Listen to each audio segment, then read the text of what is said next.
Hey guys, welcome back to Discover SPRINGFORD. I'm standing in front of Pop's Dinette and Ice Creamery located on Main Street in Spring City Borough. I'm Geoffrey Desiato, a professional actor, part-time realtor, and transplant to the SPRINGFORD area. And I'm on a mission to find the best that SPRINGFORD has to offer. I'll be interviewing local business owners, civil servants, and other prominent members of the community to find out what makes SPRINGFORD a great place to live, work, eat, and explore. I invite you to join me on my journey as I discover SPRINGFORD. I'm here with Dan Phillips, owner of Pop's Dinette and Ice Creamery, located on Main Street in Spring City Borough. Dan, thanks for your time today. How you doing, Jeff? Very good. It's been a long time coming. We've been in touch for a while to get this interview recorded, so I appreciate you making the time this morning. Now, especially since you've rebranded, renovated, and we're ready to see some good things happen in the future for Pops. So, thank you. Yeah, no problem. Why don't you get started? Tell me a little bit about your personal story, where you grew up, and how you ended up. We'll take you all the way up to where we are today. So. Awesome. Well, I grew up in Phoenixville. Okay. I have been a lifelong resident, been there all my life, and it is a great little community. And knowing the great community that it is, I also started out in the restaurant business there at 15. Oh, wow. Yeah, started at the Columbia Hotel, which is now the Great American Pub. Yeah. And ended up going into fine dining. Worked my way into the management positions at 19. Wow. I was actually wearing a tuxedo in a fine dining restaurant at 19. Wow. When my friends were in college, I was actually doing the work. Wow. So it was kind of cool. And I get a weekend off and go visit them at college. Yeah. Still being young and, out there doing the fun things as a young person. But right. I ran multiple restaurants over the years. The Baron's Inn in King of Prussia, which is now Creed's. The General Warren in Malvern, another fine dining restaurant. Yeah. The Epicurean in Phoenixville, I worked there for 10, 15 years off and on. And then opened my own spot eventually after we turned the Baron's Inn into Creed's in 2001. We then opened up a year later Dan's Sports Pub in Phoenixville. Oh, okay. Yeah, which lasted from 2001 till 2005. Now, a lot of the things we did at Dan's Sports Pub are homemade wing sauces and the cheesesteaks and different food we have available, we now have here at Pop's. Oh, cool. So we also took some of the things from the past that did well in the businesses I ran and then brought them here to Pop's. Some legacy items. Oh, Yeah, sure. That's great. Sure. And some of the things that did well in other restaurants, like the Epicurean had the wonderful Jamaican jerk wings. So we do those as well here, which is a nice thing that people really love. Yeah, that's really cool. Really love. So would you say that you are a restaurateur before anything else, or? Restaurants started my life. Yeah. I also have a real estate career going on right now as well, and that has done very well for me. I won't complain. Yeah. But my background is in the food industry. Right. A lot of my family members, including my sister, who are the manager here, have a background in food and great cooks. Right. My cousin Jim is a chef. And it's just a good family thing. And we have a big family. Yeah. Most big families need to know how to cook too, I would imagine. Well, you gotta feed them. Yeah, that's right. And it's cheaper to cook it yourself than to go out to eat all the time with a big family. With a big family. Trust me, when we were kids with 6 kids growing up, we didn't go out to eat often. Yeah, that's right. We did not go out to eat often. So there was always somebody around, which was nice growing up in Phoenixville. Yeah. So while you were building a real estate career on top of doing restaurant stuff, was there a gap in there where you went, you kind of stepped away from restaurants about for a while? 9 years. Yeah. About 9 out of the last 15 years, 9 years was just real estate and property management and things like that. And then I got a bug. Yeah, that's kind of where I was leading. Yeah. I was like, I can imagine with that much experience in the restaurant industry, you don't do it if you don't like it, for that long. And it's not an easy business to be in. So you have to make people happy, and you got to make sure they stay happy and that you have a great product and something that people are going to want to come in the door for. Right. Yeah, something, an identity or a brand that they can really grab onto, so that they know what it stands for and what the consistent level of quality and quantity in some cases. Sure. More food the better. So, that's interesting. I would imagine that personality trait that you have that allowed you to be successful probably also translated into real estate, because a lot of the same issues that you face of people management, it's definitely people management. Service, relationship building, all that kind of stuff, loyalty, consistency in service, all that stuff translates across many industries, but a lot of those quote unquote retail, people driven business is the prime focus. If there aren't people in the doors, you don't succeed. If you don't have clients, you don't succeed in real estate. Oh my God. Yeah. Well, the thing about it is it was a great progression from restaurant business into real estate, because I was still doing restaurant work while I was building my real estate business. Right. So, when I was tending bar and managing, people were like, "Oh, you're a realtor? Oh, yes." So it's kind of like restaurant, real estate, and when it balanced out and one got more than the other, I didn't have to do the restaurant work as much anymore. Right. I did still fill in for a lot of restaurants in different places. They'd call, "Hey, are you available?" And I'd be like, "Well, sure, why not? I can help out." That's cool. Which also kept me in the door, seeing what was going on in the world. And there was probably about an 8-9 year period where I didn't do it at all, though. Oh, wow. Which was kind of interesting, but I kind of felt like I was missing something. Yeah. But yet, I sat there and I thought to myself, you know what? Let's take the best part of the restaurant business, which is desserts and ice cream, and let's just do something simple and small. And my sister had opened a shop here on Main Street in Spring City, and I was like, "Oh, this little store's available. Oh, it's so small, it's so cute. I can make this a really nice little ice cream shop."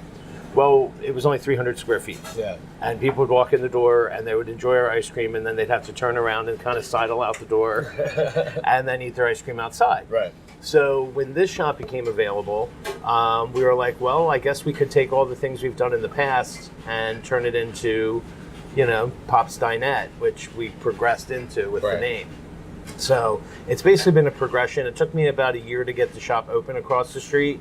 But then once we did, we were received really well last year. That's awesome. And then this became available in November, and it was like, okay, well, let's see what we can do. Yeah. So we ended up moving across the street, developing the menu based on the items that we used to use on a regular basis, using local purveyors. We use Kolb sausage and scrapples. We use Yingling's ice cream, which is an amazing product. Yeah. Both are local, Pennsylvania, great products that people enjoy, and they know the names. Right. But I will say that the one crazy thing about having Yingling ice cream is that everybody thinks it's Yingling beer, and that the biggest question is there beer in the ice cream?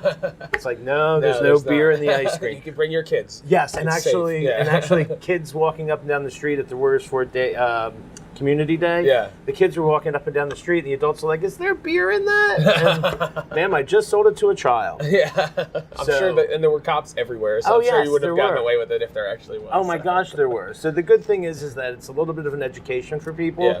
But once they try our ice creams, which have a lot of different flavors as well, it's not just your standard chocolate, vanilla, strawberry. They come back on a regular basis and they talk about it and they like it. Yeah. And they're surprised by it because they didn't realize that Yingling made ice cream during Prohibition to get them through. Oh, that's really interesting. Yeah, so when they couldn't make beer, they made ice cream, and they did it until 1985, and then they brought it back in 2010. Oh, really? So it's been recently that they've gone back into the ice cream. I did not know that. See, Correct. there you go. That's the history that you learn when you come to Pop's Dinette. One of the flavors I believe when I was here before that you have, which is not a common flavor, is the Teaberry, which seems to be very much a throwback.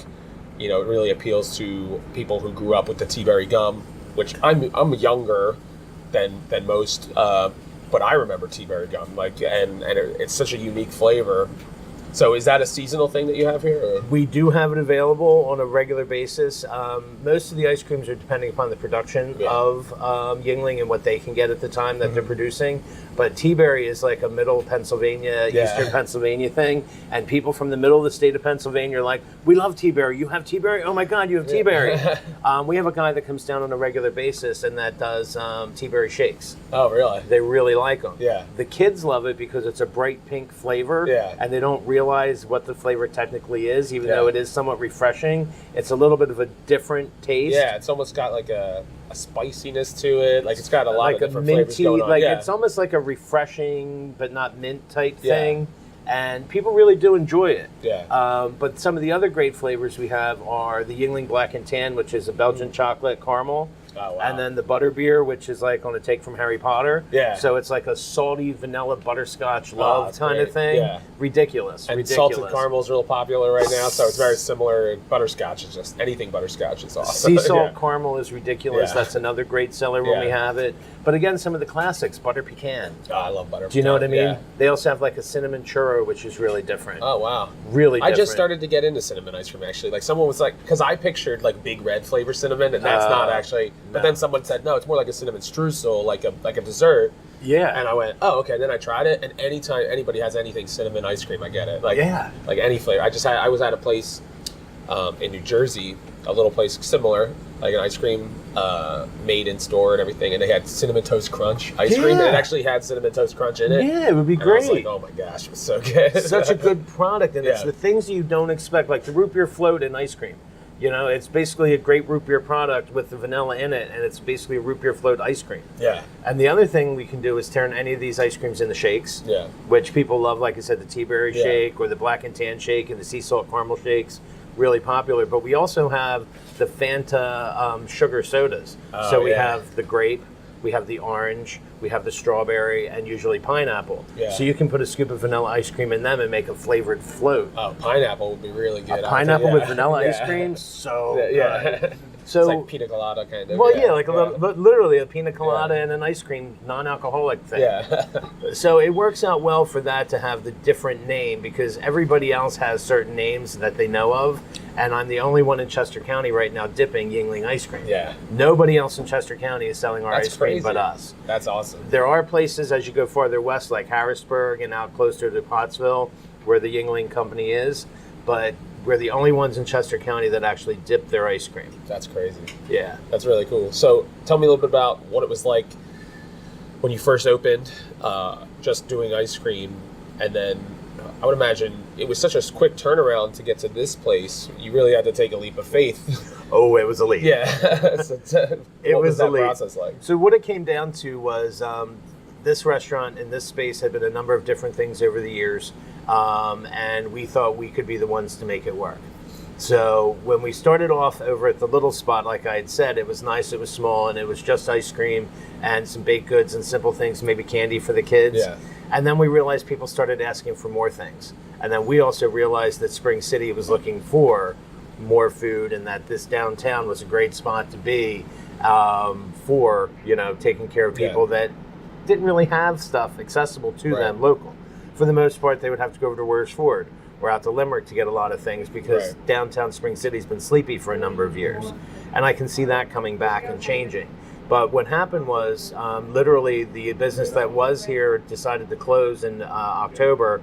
And then we talked to Kathy Calhoun, the landlord, and she was really great about getting us in here. So it worked out really well to literally within a month, we had closed up Pops over there and moved everything over here and reopened right before the holidays, which isn't always a great thing for just ice cream. Right. And then people realized, that we had food and that we were doing breakfast and lunch into dinner, and that we have wings, which we make our own hot sauce. Yeah, that's awesome. And then we have, burgers and cheesesteaks and wings and breakfast all day. Breakfast all day. You can get pancakes at 4 o'clock in the afternoon. Wow, that's awesome. If you want pancakes in the afternoon, we can do it. I mean, nobody's going to say, oh, I'm sorry, our grill's off at 1 o'clock. Yeah. What's the difference? We have the stuff available. Make it at 1 o'clock or 9 a.m. Yeah. No big deal. And everybody loves breakfast food any time of the day. Oh, God, yes. Coming from the arts background that I have, whether it was playing in a band or, doing a show, and you get off at midnight or 1 o'clock in the morning and you go to a diner. I want breakfast. You want breakfast food at a diner. Breakfast. Like, I'm not getting like a meatball sub at a diner, no offense, but most diners where you're like, I know they're going to get breakfast food right, so I'm going to do that. And breakfast food, you can't complain. It's one of those wonderful things that, how can you mess up breakfast food? Yeah. No, you can. Don't get me wrong. I've had plenty of bad breakfast food. Don't get me wrong. You definitely can. But if you've got the good products, and like they said, we do the cold scrapple, which is crispy, fried really nice. You get a little crunch with it. If you do it right, you really won't have the issues, and you have good product. And get local stuff if you can. That's a wonderful thing as well. Pops turned into more than just an ice cream shop, literally within a couple months. Really? And with the new menu coming, which we are working on now, we're actually going to take things and develop a little more. We're going to do a little bit more of like flavored pancakes with chocolate chips or butterscotch, or like the cinnamon streusel pancakes. Oh, wow. French toast will get an upgrade. Some of our omelets, build your own omelet kind of thing. And, just taking it to the next level a little bit. Yeah, it sounds like you haven't really been able to do that because everything's been like on the fly, like move, there's the opportunity, we got to take advantage of it, we'll figure it out as we go kind of a thing. Yeah, and that's basically what happened. And then we got here, we got set up because, we really didn't have a lot of time. So at the time we figured, well, let's go this route, promote the ice cream, make some small changes, and just get open. Right. Well, after we were here a couple months, we realized that the flow really wasn't working well. Yeah. And that's why we have it set up the way it is now. Yeah. So basically you walked in before and there were tables on the left and the right. The people on the left got a little lost in the corner. Yeah, right. So now we changed things around, opened up the kitchen to the ice cream area so it flowed better for the staff as well as the customers. And now we have the breakfast counter back in now, so you can come in by yourself if you want to, sit at the counter and get great service and great food. And then we have about 25 seats total going on in the whole place. So it's worked out really well in that respect to change it around and just give it a new feel compared to what it has been and what it's looked like for the past 10 to 15 years. That's crazy. I mean, I always love, that's one of the things that I've always secretly envisioned, as I get older, wherever I parked, ended up for long term, I always wanted to be that person that came, pulled up to the counter, had breakfast, got to know everybody in the community. They know who you are. They know who I are. Norm! Yeah, exactly right. So or the fact Jeff! that you have the counter reestablished and a prominent feature in the place is awesome, to me at least, personally appealing. And I know other people feel the same way. Anytime I've gone to various diners, I always peek to see if there's rooms at the counter, and there's never any room because everybody always pulls right up. So I love sitting at the counter. Yeah. It's one of the best things, especially if I want a quick meal. Yeah. The servers take care of you. They know you're right there because you're right in their area. Yeah. They turn around with watch the bustling that's going on and everything, and see how they're doing everything that they do to make the food. Yeah. It's just very fascinating to me. I love that. It's kind of neat because we do have an open kitchen, so you can see in our kitchen. Yeah. So that's another thing about detail and cleanliness and things like that. We have an open kitchen. So basically we want everybody to see how things are prepared. And if you're sitting at the counter, you can watch the cooks. Yeah. So it's kind of fun. Yeah. I always sit there and think to myself, I love people that are like, oh, I'd always want to open a restaurant. And I'm like, oh, really? Okay. Well, get ready for some hard work. Right. Well, know? I mean, I would say the failure rate in the industry, as you probably know from your years, it's pretty high. It can be. It can be. If you don't know what you're doing and thankfully you have an established background in all forms. Thank God. High quality bar, pub, casual. And this, I feel like this is like got the feel, like the luncheonette, kitchenette type of a vibe. And so tell me a little bit about where the name came from, Pop's Ice Cream, and then transitioning obviously to Pop's Dinette and Ice Creamery. Well, what it started as is we were trying to figure out a name for it, and we wanted to do like an old school style ice cream shop. And our original store had like the back bar and things going on like that with like older cabinet look and that feel.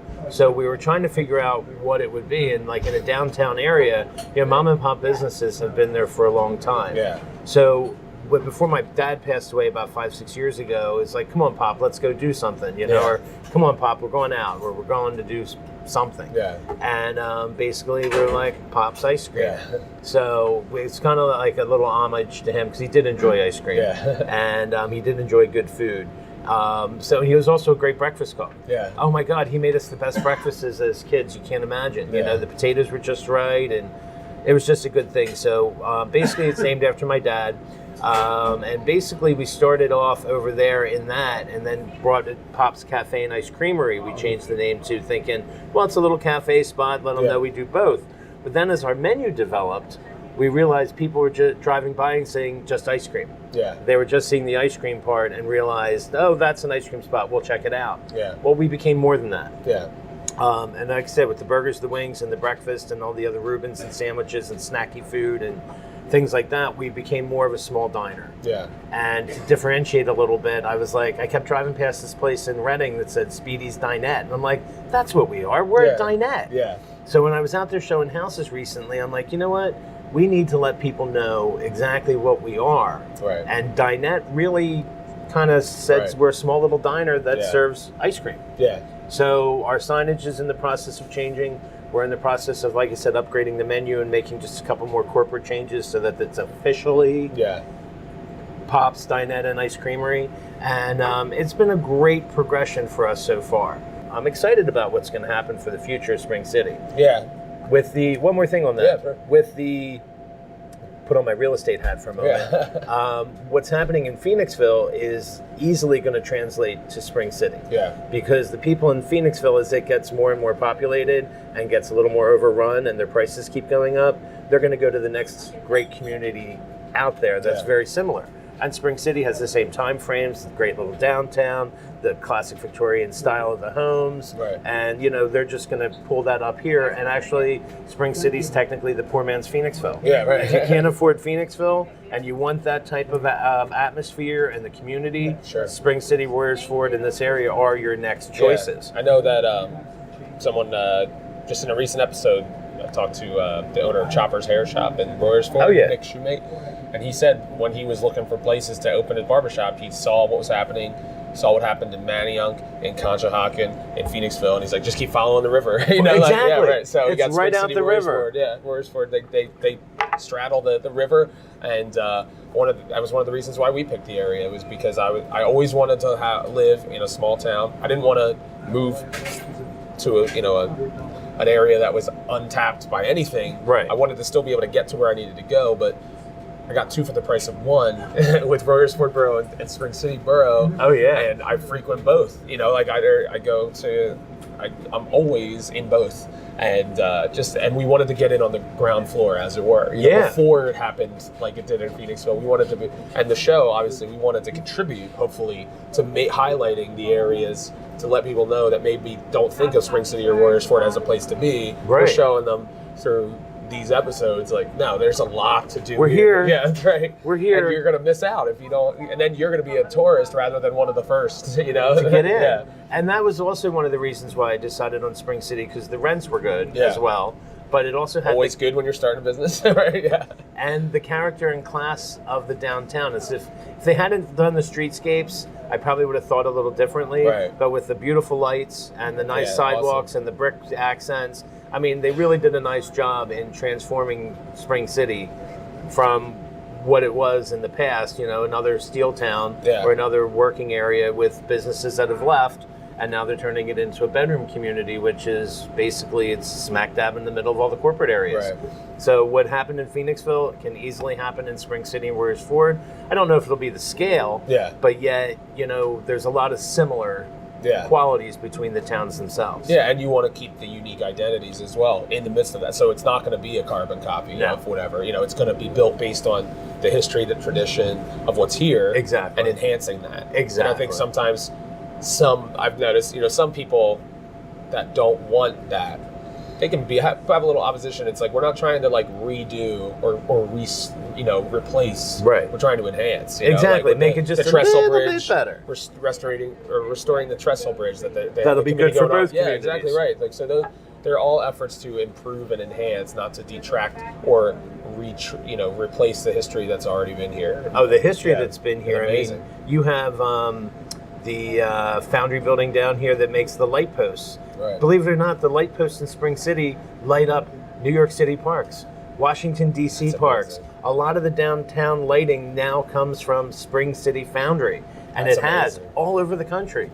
That's a business that's been here for 80 to 100 years, and literally they're lighting up all the communities across the country from our little burb, Spring City. Yeah. And nobody realizes that. Yeah. The lights in the parks in Washington, D.C. are Spring City Foundry lights. Wow. I did not know that. The ones in Phoenixville, the ones here in town that they redid. If you look at the caps on all the lights, it says Spring City. That's amazing. It's one of the businesses in Spring City that actually was able to stay and move forward and actually grow and still be viable in today's market.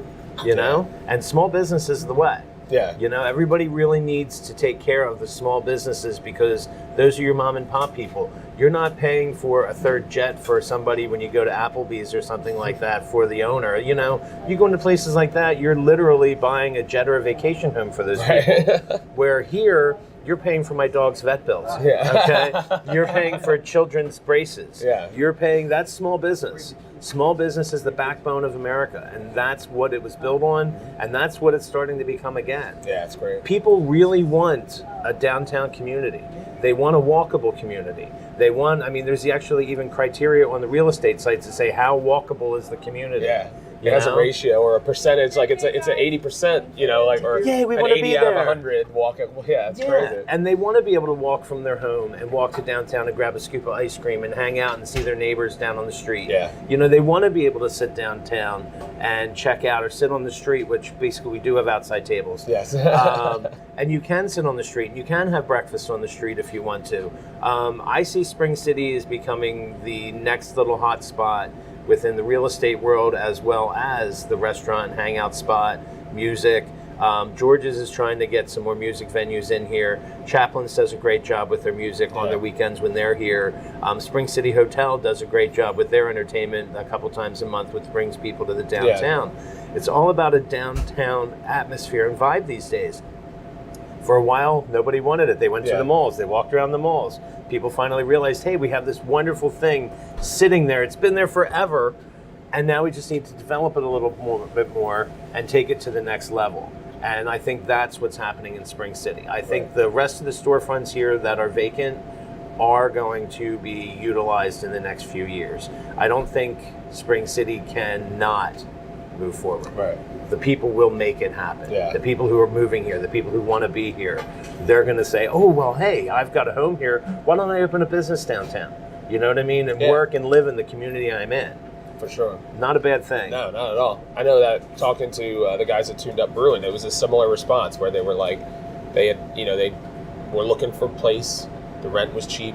Everybody was welcoming. Everybody made it happen for them. And they're doing well, and it's as soon as you come into town, and I hear all the time, like, I had no idea, like, that was down there. That's a great place, you know, and they have good product. Yeah, they have good beer. Oh yeah, for sure. Yeah, so I'm like, well, that always helps, right? Yeah, not a bad thing. Yeah, I'm sure they wouldn't be doing well if their beer was like crap. Well, sure. But same with Pops, you know, like high quality product, passion behind it. That's a reason enough to come and check it out, I think. But I'm partial because I want to see Spring City Borough thrive, you know. So right. Well, if people don't realize we're here, this is a venue. Thank you very much to help promote our town and our business. It's one of those great things where, you know, if the people hear about us through the right venues, all of a sudden it's like, oh, I really do have to try that. Yeah. We did the Words for Community Day, as I mentioned, and I gave out about 150 menus, and people are like, oh, we didn't know you were there. Yeah. And I'm like, what a great avenue for that, you know, like just to get in front of people. Yeah. Right. And our Community Day for Spring City is October 6th, which is coming up shortly, which we'll be out there selling our wings and burgers and hot dogs and things like that, as well as the ice cream shop will be open and people can check it out. But that'll be a great day for music and cars on the streets. The last couple years that we've done it have been really great opportunities for people to see what's going on in Spring City, and all the new people can then come down and also check out what's happening and taste some of the things and see that, oh, there's businesses down here and there's people doing businesses, not just a print shop and George's Music. You can come down and get a good burger or a good breakfast, or go to the hotel and have a great beer, or go to Tuned Up and have fresh great beers. Yeah. You know? So I think this town has the possibility to become a really great little spot. Right. And it's not very far off. Yeah. I know that they said, you know, kind of what started with Phoenixville was the brew pubs, the places for people to sit down and eat, the art studio that just opened up in Spring City, you know, artists bringing that artistic feel to the town. There's just so many opportunities. And one thing I really value about the Spring City Borough for communities is when you go to a lot of other community days, it's just corporate sponsorship. You know, it's just like, and I'm like, I don't need 4 Allstate insurance tables and TD Bank tables, you know. Exactly. You know, well, I spoke to somebody else and they said, you know, the community day was awesome because when people were like, oh, where's your business? And they went, right there, you know, like you're on Main Street. I'm in front of my business. Exactly right. So it's like, you can walk right in. There's none of that, like, you give them a flyer, they throw it out when they get home, they have no idea. Like, they can't help but see it. They can't help but patronize it. Promoting our community. Yeah, for sure. And that's what it comes down to. And as you said about different places that have happened in Phoenixville and how they started and how they moved on, I was actually one of the first people to put tables out on Bridge Street in Phoenixville. Wow. In 2001, I had Dan's Sports Pub, And the only other restaurant that was open at the time was The Mill, which is now the Bistro. Yeah, and then it was Phoenixville was a lot different in 2001. Oh my God, it was People so were different. like afraid to go there sometimes. Well, they were, and I grew up there. Yeah. So when we were kids, when we would go to the movies, we'd have to go with our group of friends, and we only walked 5 blocks. Yeah. Literally 5 blocks. But literally, people laughed at me when I put tables out in front of the mainstay on Bridge Street. Yeah. They laughed at me, and now 15 years later, everybody's got tables up and down the street. So I have tables out on Main Street in Spring City. Yeah. Hopefully I'm the starter for that too, to keep things moving and set things on the course here in Spring City. But it's interesting to be able to see what Phoenixville started out as, what it became, and now what Spring City, the possibilities in Royersford area are. Yeah. So I'm kind of excited about that. Yeah, for sure. So, Dan, this has been awesome. I always get excited. I get fired up talking to people who are, I mean, my Pops is what, 2-3 years old now? Well, the idea started about 2 years, Yeah. 2.5 years. We've actually physically been open. July 8th of last year was our actual open date. Okay. We had the sign in the window coming soon, and people were like, "Are you coming? Are you going to open?" July 8th was in the old space? In the old space, So it's only 1 year. been since that. Wow. 1 year. My gosh. But we had a year before that where we were developing it, and people were like looking in the windows. What's happening? What are they doing now? Yeah. When are they gonna open? Yeah. And the demand for it down here in Spring City is nice. Yeah. Now, been a crappy year for weather. Yeah, of course. Crappy Rain. year for Yeah. weather. I mean, nobody wants to walk out in the rain, and basically it rained twice this summer. Once for 45 days and once for 30 days. So true. Oh my God, it's been so wet. Yeah. So it hasn't really been an ice cream year, so Yeah. thank God we do have the food available. And, we've gotten a lot of business now from the Veteran Center. Oh, they nice. have now found us, so we deliver to them on a regular basis. It's really nice seeing the smiling faces when you give them, this huge basket of tater tots drenched in chili, cheese sauce, bacon, and ranch dressing. Oh my gosh. They go nuts for it. The other thing they like are our wings. My sister Colleen makes our wing sauces and has been doing it for years. It's a great product, and nobody else has it. Nobody else has our wing sauce. There's nothing else like it out there. And we use ghost peppers to make the heat. And Trinidad. I was just told off screen, Trinidad peppers as well. But we have Jamaican jerk wings. We have mild wings, hot wings, and extreme wings. We also have an apple bourbon, which is really that sounds great. good. A habanero peach. We have chocolate and ranch. Those are just different varieties of the hot sauce with different flavors. They can go on our tots if you want to, because if you can't eat chicken, you can have them on tots. Yeah. We did a special. We tossed the tots. Tater tots right now are another big crazy thing. It's People crazy. love tater tots. And we'll toss them in the hot sauce and throw some blue cheese across the top, and it's a vegetarian version of wings. Yeah. So we're kind of like adapting to what people want and like. But our food product, we've got great burgers. We've got our twin burger. If you can handle a whole pound of beef chucked on a burger, you can actually order a double. Wow. And some people have ordered it and finished it. Wow. But our wing special, if you can eat 10 of our wings extreme sitting here in the restaurant, clean the bones, we'll buy your next basket for you. Wow. And some people have done it. Wow. Now they've sat there and mopped their brow a little bit. If you look for at milk. Oh my God, bread, milk. Yeah. It's hot. Yeah, I'm sure. It's hot, and some people just absolutely love it, and they can eat that heat. Now, 5 of the hots, I'm sweating. Yeah. Forget it. The extreme, I've tried it. I've eaten it. It's got a good flavor. People are really surprised that you get a good sweet flavor up front, and then you get the burn in the back of your mouth. So it's like a double whammy. You get the sweet, and you get the hot. Yeah. So we've sold a lot of wings. That's impressive too, because a lot of times people they have hot wings, but they don't focus on the flavor of the hot. So it's just heat. That's all it is. Right. And It's there's no Frank's actual butter and enjoyable- vinegar and go. Yeah. And we've developed, my sister's developed a great product that people really like. That's awesome. Really like. So it's fun in that respect. And then if their mouth is on fire, they get some ice cream. Well, yeah, So they can cool it off. Yeah. Literally, it's one begets the other. Yeah, it's great. It's not a bad thing. Yeah. And with the different flavors, like I said, for the ice cream and bringing up Teaberry, it's very refreshing and cooling. Yeah, for sure. I would just go like this. Just stick your whole face.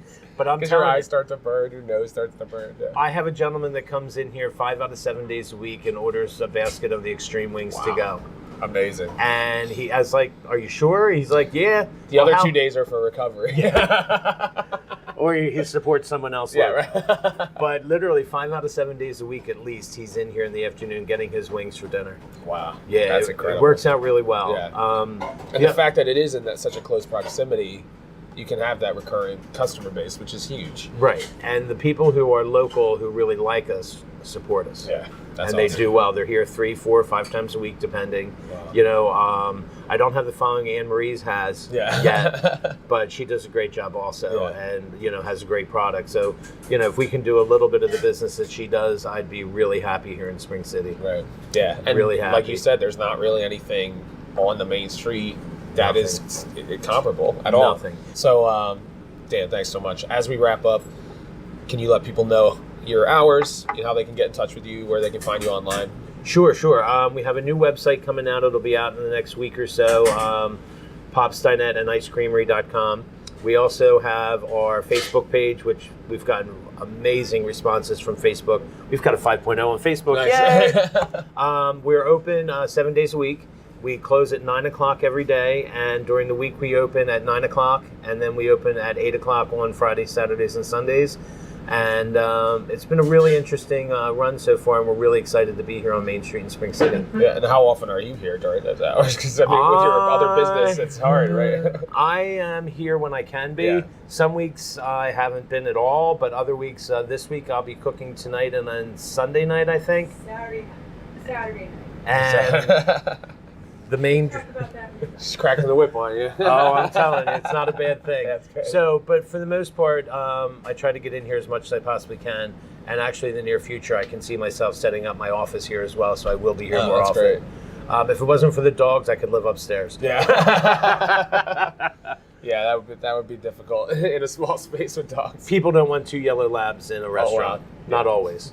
No, they could be the mascots. Yeah, but who knows? not, They might be our new mascots in all of our advertising. We'll see. That's awesome. Because people do love the dogs. That's great. Yeah, oh, for sure. Can't beat it. Yeah. And actually, this picture used to hang at Dan's Sports Pub. Oh, did it really? And a lot of the things, and when we decided to do Yingling, I'm like, oh, I've got the Yingling dog picture. That's great. Gotta hang it up. Gotta hang it up. That's awesome. And all of the links for your contact information, people will be able to click out from below the video. And from our website as well. Awesome. So people go in there. Thank you so much. Thank you so much, Yeah, sir. you're welcome. Appreciate It's a the pleasure. time. Yeah, Likewise.